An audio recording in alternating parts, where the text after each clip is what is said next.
اب تیسرا کردار کربلا کا، شریح، قاضی شریح، امیر المومنین کا قاضی القضات.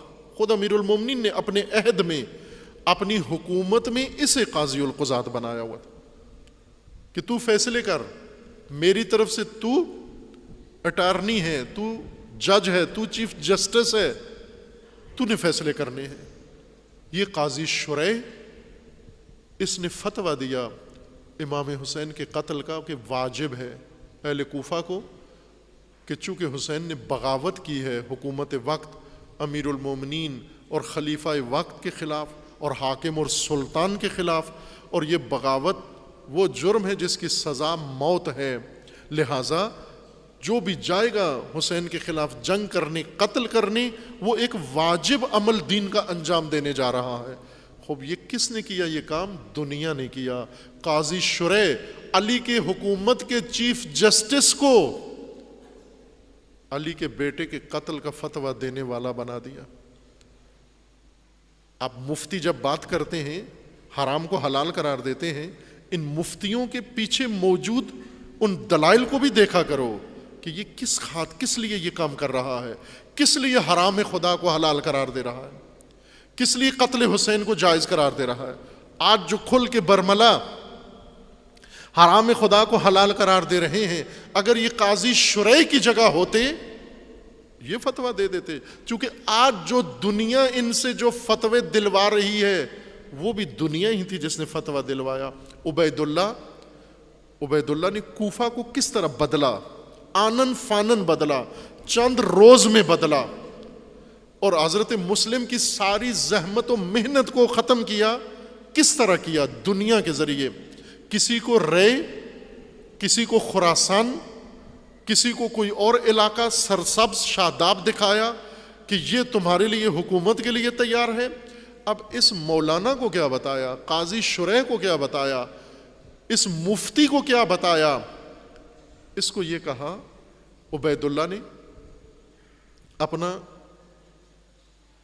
دربار کا قاصد بھیجا پیسے دے کے، جو یہ جا کے قاضی شریح کو دے آؤ، اور کہنا کچھ بھی نہیں، صرف کہو کہ یہ تعاون ہے، یہ عبید اللہ کی طرف سے خیر سگالی کے لیے، آپ کے خرچوں کے لیے، چونکہ آج کل شہر کے حالات ٹھیک نہیں ہیں اور آپ کی نوکری بھی نہیں ہے اور اب حالات خراب ہیں تو ممکن ہے آپ کا گھریلو نظام ڈسٹرب ہو رہا ہو، تو یہ گھر کے امورات چلانے کے لیے یہ عبید اللہ نے ہدیہ بھیجا ہے، یہ چند سو درہم دینار ہیں، یہ آپ رکھ لیجئے. خوش ہو گیا، لے لیا اس نے.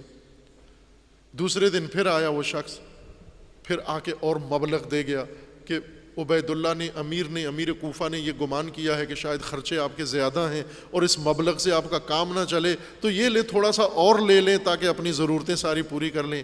اس نے وہ بھی لے کے کیسے میں ڈال لیا. اور اسی طرح 3 دن مسلسل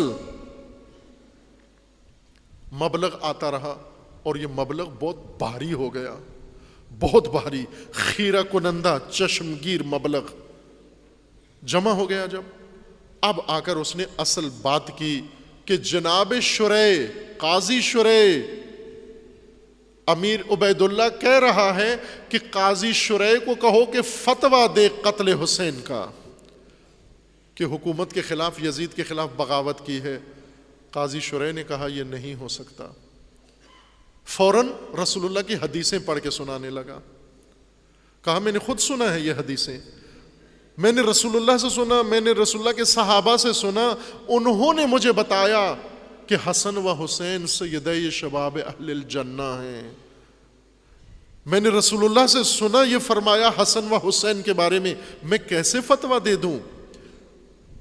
جا کے واپس عبید اللہ کو بتایا، قاضی شریح فتویٰ دینے کے لیے تیار نہیں ہیں.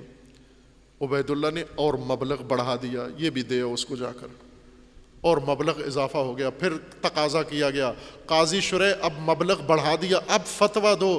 کہنے لگا نہیں دے سکتا، مجھے رسول اللہ کی حدیثیں یاد ہیں اہل بیت کے متعلق، امام حسن و امام حسین کے بارے میں یہ فتویٰ نہیں دے سکتا، مجھے معاف رکھو. قاصد نے جا کر عبید اللہ کو بتایا فتویٰ نہیں دے رہا.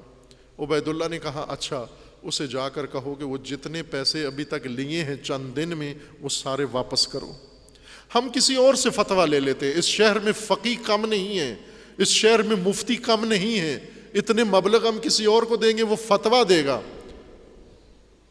قاضی شریح وہ پیسے خرچ بھی کر چکا تھا, وہ پیسے محفوظ کر چکا تھا, وہ پیسے اپنی تجوری میں ڈال چکا تھا, اور وہ مبلغ اتنا تھا, اتنا بھاری تھا کہ اس کے بدلے میں ایمان بیچا جا سکتا تھا.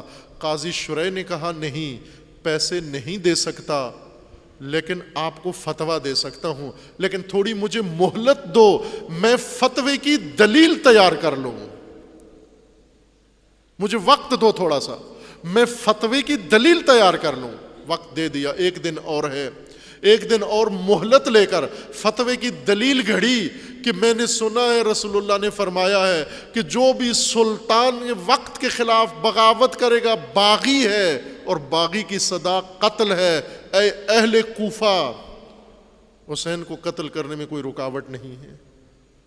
دنیا ہے, توجہ کرو, دنیا کس شخص سے فتویٰ دلا رہی ہے.